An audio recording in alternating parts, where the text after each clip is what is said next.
What's up everybody, this is NatSmasher95 and I'm going to show you how to play Dwarf Fortress. Now, let me tell you about Dwarf Fortress. Dwarf Fortress is a way overcomplicated, well not really overcomplicated, but it's incredibly complicated game.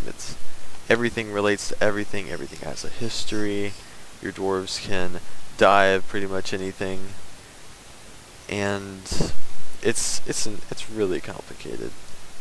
In fact, so complicated that there is not really a learning curve so much as a learning cliff. I mean, I'm sure some of you guys have played games like this where you jump in and you have no idea what you're doing, but on the other games, unlike Dwarf Fortress, at least you have like some sort of GUI to help you out. Dwarf Fortress, it has a very, very bare bones GUI, so you kind of have to already know what you're doing before you start doing it. Otherwise, you're kind of spending a lot of time messing around trying to find out what you're supposed to be doing. There also is not an in-game tutorial, so you're going to have to look on the wiki or watch this video or other videos like it to kind of learn how to play. Or you could just, jump in head first and see if you can figure out, what the heck you're doing. Okay, so the whole premise of this game is you start out with these 7 dwarves and try to start a new colony, and over time more dwarves will arrive, or your dwarves will have children, and the children will grow up after 12 years, which is a long time in game time. Yeah, I hardly ever have children that make it all the way to adulthood without either dying of like starvation or some bug or a goblin kills them, or they end up drowning or something like that. But enough of that. Rambling. Okay, so you start out with 7 dwarves and you try to build a colony and, delay your inevitable death, because you will die. All your dwarves will die. Your fortress will end up being a blood-soaked corridor, if it's overrun by goblins, or, or it'll be flooded, with water or lava, whichever suits your fancy. So, let's go ahead and get started, and I'll explain more as we go. Okay, so to get started, when you first start it up the first time, you get this screen right here. And the most obvious choice is create new world. So, because our dwarves need a world to live in, so let's press enter, create new world. And it's thinking, oh, there it goes. It's Dwarf Fortress Alpha. It's been in alpha a long time. Okay, and so we enter the create a world screen, and it gives you all of these different parameters for making our world, and I'll just go through them real quick. World size, that obviously tells you how big your world is going to be. The larger it is, the more space it'll take up on your computer, and especially if you have a machine that's a little bit slower, you're going to want to do a smaller world. I'm going to do a smaller world. That's normally the size I do it. History. Dwarf Fortress is really neat because it procedurally generates each world and a history for all these different civilizations, and so it gives backstory to everything. Like, if you get attacked by a vampire, you can look at this vampire's history and see, like, it's killed like 1,000 people, and it was the king of this village or something in this year or whatever. But the longer your history, the more backstory your game has, but it also takes up more space and stuff. So I normally do it about 125. You can do it for 5 years, but then you're like starting at the beginning of time. There's no backstory, and there's also a lot more titans because they haven't been killed off yet. So 125 is good. Number of civilizations, medium is fine where it is. If you do more, it just means there'll be more distinct civilizations. Number of sites, distinct places. So like you can have, if you increase this, you'll have more different deserts or tropical regions or tundras. Instead of having a couple big areas, you'll have a bunch of smaller areas, but that are also, I guess it makes it more diversified. Number of beasts, obvious setting. More means there's more beasts, less means there's less beasts. Let's go ahead and put it on high, just for more fun. Savagery, put that on high. And mineral occurrence, we're going to want to put that on frequent, because if it's playing without minerals makes this game, more difficult than it already is. And then you can just press Y to go. And I was moving these settings around with my not my number pad, my arrow keys. This game uses the keyboard a lot. You hardly ever use the mouse unless you want to. So press Y to go, and it's building my world very fast. Yep, and see over here, it's counting up the years, and it's making all these historical figures, all sorts of neat stuff, like the number of dead people, the number of events that have happened, and we're at year 125 in the age of Dragon and Hill Titan. And it makes up these names by like a prevalent beast or a titan. So the most powerful dragon in Hill Titan, determine the name of the age. But if like the dwarves civilization suddenly becomes the most powerful civilization in the world, then it'll be like the age of dwarves, or the age of men if it's the men, or the age of elves, something like that. And this looks like a good world. You can also design a world in advanced parameters, which makes it more useful for making things like volcanoes. See, that's a volcano right there. And volcanoes are very useful. Okay, so to continue, all we have to do is press enter to accept, and we'll export our world. It's working.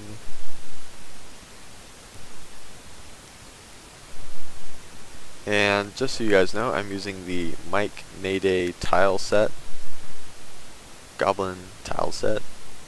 It's my favorite one. I haven't really tried a bunch of others, but when I started playing this game a couple years ago, it's the one I used. Okay, and so now we have a new world, so we can go ahead and start playing.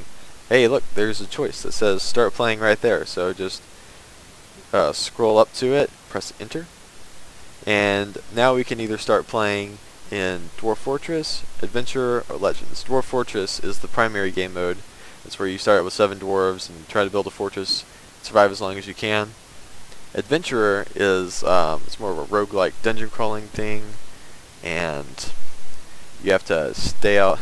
you start with a hero, and you have to get other people to join you and go around, kill things. Don't die to bogeymen because you don't know what you're doing. That's what I mostly did. Try to travel somewhere at night and then you get killed. Not funny. But we'll start playing Dwarf Fortress. So go ahead and press enter. Did I press enter? There we go. Alright, it's thinking for a second. Okay. So now it gives us the map of the world we just created. Here's the world map, the region map, and the local map. And you can see my little X right here. That is my cursor. See, it moves more on the region map than it does on the world map. Alright, now, we don't want to just settle our dwarves any old place, because, man, the world of Dwarf Fortress is a dangerous place. And more to the point, if you're a new player, you aren't going to know how to deal with some of the obstacles that just the natural world will give you. It's crazy. Okay, but there's a little way to find an excellent site. You can just press F for find desired location. And down here, it tells you what to press. F, find desired location. And then it gives you this list of parameters that your computer will search for. So, we don't want an aquifer. Aquifers are bad news. It means an aquifer is it's like an underground lake, water table. And if you're trying to, dig deeply, or extract minerals, build rooms, whatever, aquifers quickly get in the way, and they're very difficult to get around, especially if you don't know what you're doing, you don't have power, so it's just the best to avoid them altogether. We may want a river so our dwarves can drink when the alcohol runs out, and Fluxstone is things like coal. I can't remember what it's called. It starts with a B. Something coal. Bituminous, yeah. Bituminous. Something like that. And that is very useful for smelting and forging weapons and metal things. So we definitely want flexstone. No aquifers, rivers. We don't want rivers and flexstone. Those are the things we want, and you just press enter to do your search. And it will begin searching our entire map for things for a site that matches these parameters. And the sites will show up as these green X's. See right here. And so let's scroll over to them. Oh, first you have to press escape to get out of the find menu. Do not press enter again, otherwise it will search again. And if you have a big map, that can take a while, even with a fast computer. Okay, so press escape, and let's look for a suitable site. I normally try to do it somewhere flat. That way, if I wanted to build an above ground castle, that is available.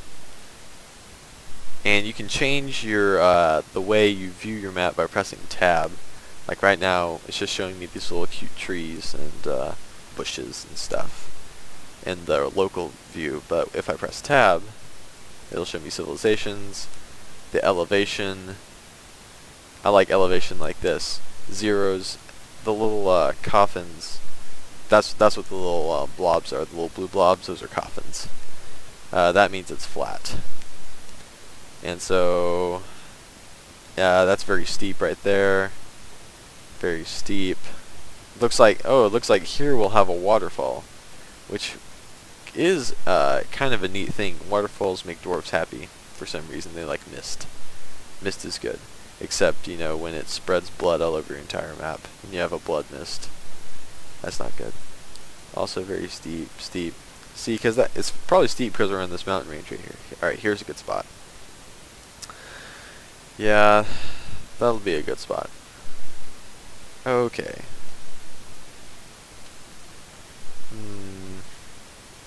Yeah, this would be a good spot. Oh well, what the heck.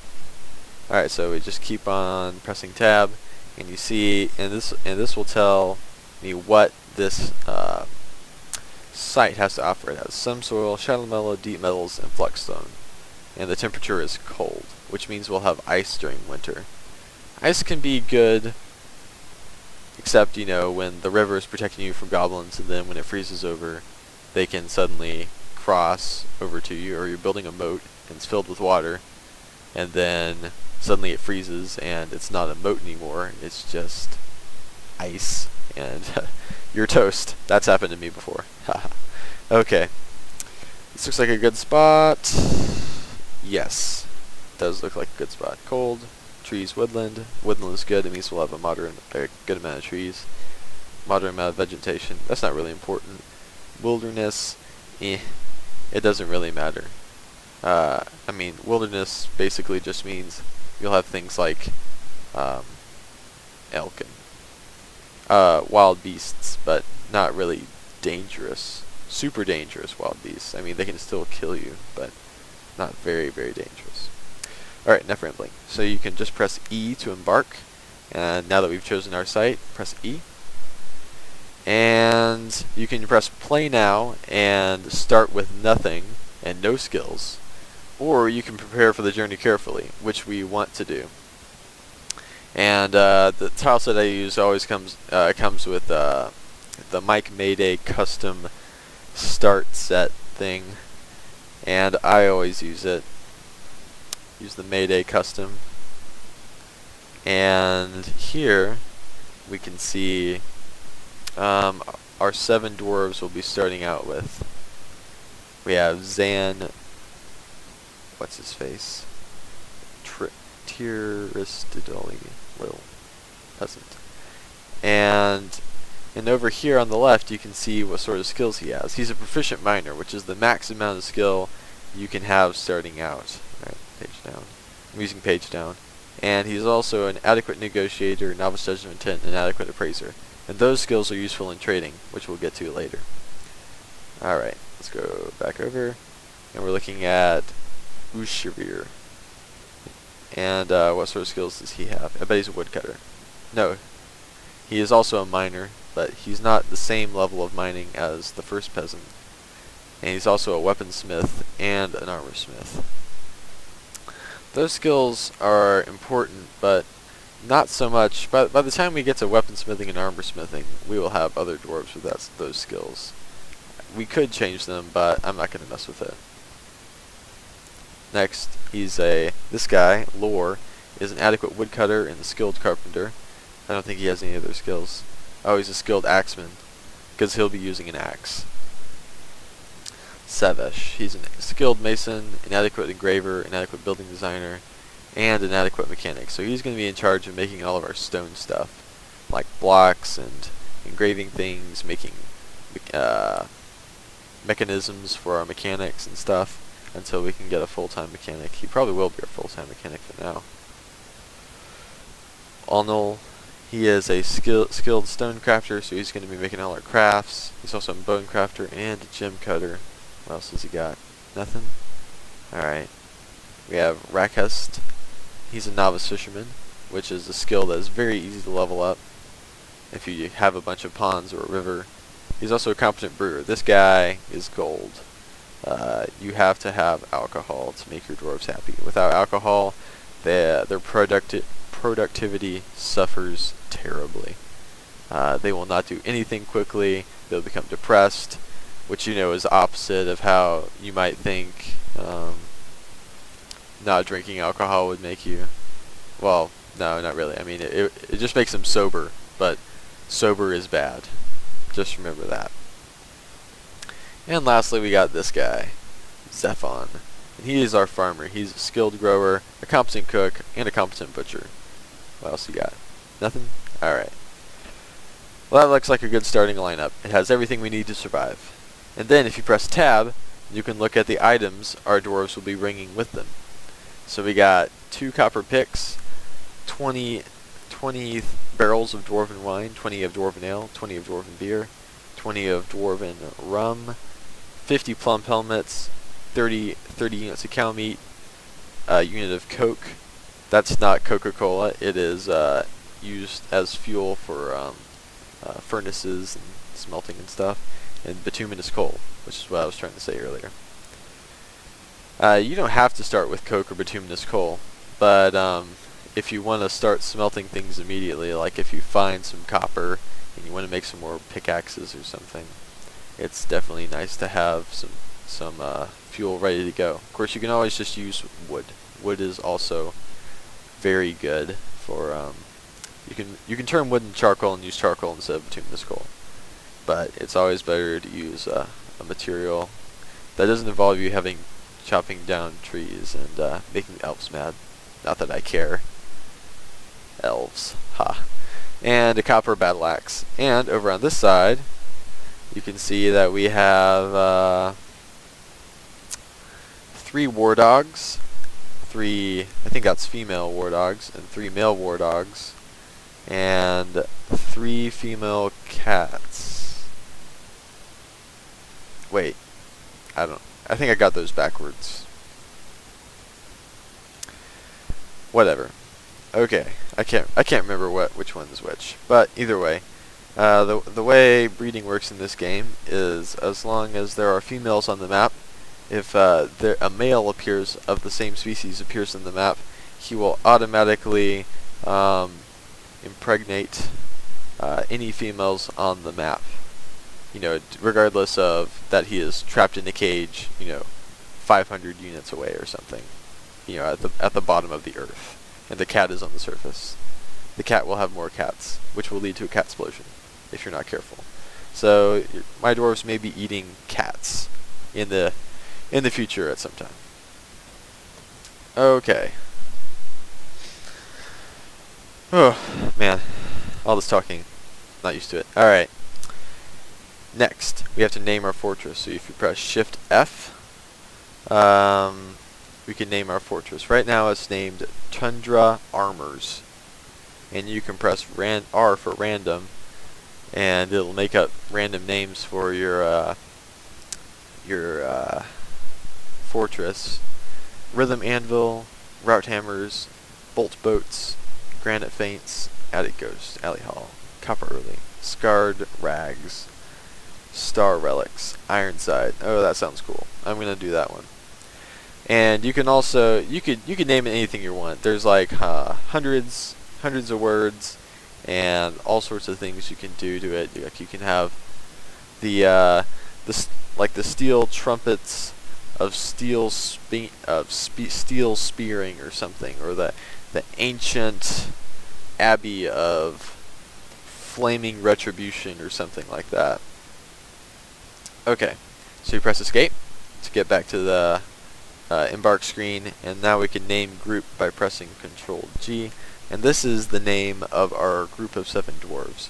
And like the other screen, we can just press R to get some interesting names: the Contracts of Distraction, the Circular Rack, Humid Fortification, Urn of Culmination, Contained Craft, Faithful Fountain, Tool of Shaking.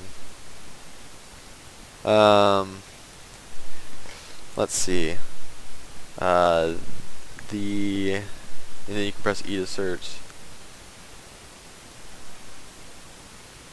Let's do the never mind.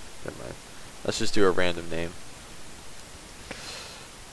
The Creation of Balance. The Subtle Slave. Salve. The Truthful Rocks. I like that. Let's do Truthful Rocks. Okay, so prepare for the journey to Ironsides. Group of dwarves. Alright, we have 55 points down here. You see we have 55 points left. We can spend that on whatever we want, so I'm going to spend it on more dwarven rum, because I'm doing that by pressing plus. And I'm just going to keep buying dwarven rum until I have no more points. I have 1 point left, but nothing really costs a point out here, so I guess I'm ready. And like before, we can just press E to embark, and then we'll be in the game for real, and dwarves will start dying. Alright, so here we go. E for embark. And it's thinking. Normally it takes a little bit. Come on, you can do it. There we go. You have arrived after a journey from the mountain homes into the forbidding wilderness beyond your harsh trek. Wilderness beyond. Your harsh trek has finally ended. Your party of 7 is to make an outpost for the glory of all Mistum Arbust. There are almost no supplies left, but with stout labor comes sustenance. Whether by bolt, plow, or hook, provide for your dwarves. You are expecting a supply caravan just before winter entombs you, but it is spring now. Enough time to delve secure lodgings, ere the dingoes get hungry. A new chapter of dwarven history begins here, at this place. Dayton Deck, Ironside. Strike the earth. Let's go. Press enter. And here are our dwarves. Alright, I'm going to go ahead and pause it. Do that by pressing space. And let's go ahead and have a look around. I'm just navigating the screen by using the arrow keys, and I can move up and down Z levels by pressing shift. What is that symbol? It's not a bracket. I think it is a bracket. It's next to the question mark. Shift. It's next to the M. What's it called? Greater than, less than sign. Can't remember what it's called. Either way, you can press those to move up and down Z levels. Dwarf Fortress, you're always looking top down. See, here are my dwarves, and over here, see all these down arrows? That means it's going downhill. The world is going downhill from this point down. So if I go down a Z level like this, I can see that here is the lower part of the hill that I couldn't see from the upper Z level up here. I can tell that there is ground right on the Z level below this because of all these little dots, but down here there's no way to tell how far down, how many Z levels of empty space there are below it. Of course, if I go down, I can see that it's just a gently sloping hill. And you can just press K to look around. Okay, and K will show you whatever the little yellow X is looking at, it'll tell you what it is. Like this is a snow-covered alder, and that's a tree. And here is my dwarf, Lore. He's the carpenter dwarf. And here is Onul, the crafts dwarf, and Ushir, the metalsmith. And here is Zan, the expedition leader. He's also my best miner right now. And here is Zephon, the farmer, and Rakus, the siege engineer. I think he has, he's the one with mining skills. No, he's not. Ushir is the one with the mining skills. Then we have our mason, Sarvesh. And here are our cats and our war dogs. We should have 6 war dogs. And things can be on top of each other. Like you can have like 100 war dogs in the same spot. But they don't like that, I don't think. And here's a stray yak bull. And as you can see, it's spring, but the snow hasn't melted yet. Alright, so when you first start out and you just embark, the good thing to do is press U to oh, hold on, let me press escape. Get out of that. Press U to look at the units. U is for units. And here list all of your dwarves and any jobs they have if they have them. And here's pets and livestock. It lists all the pets and livestock you have. Others, this is the most important. This will show you if you have any invaders, like goblins, any dangerous beasts, titans, all sorts of things, it'll show up here. If there's anything other than dwarves, it'll be here. And that is quite important. It's important to periodically press U, look at others to see if there are any dangerous animals or goblins or other things, that might be threatening your dwarves. And lastly, we have dead missing. No one has gone missing or died. The year is still young. Man, this screen will fill up so fast. It will fill up. Lots of things die. I mean, like let's say you have 100 cats and you butcher them for meat. Well, all 100 cats are going to be listed on the screen. You know, not to mention all your dead dwarves and everything you kill. So press escape to return to the main screen. And I think that's where I'm going to stop for today.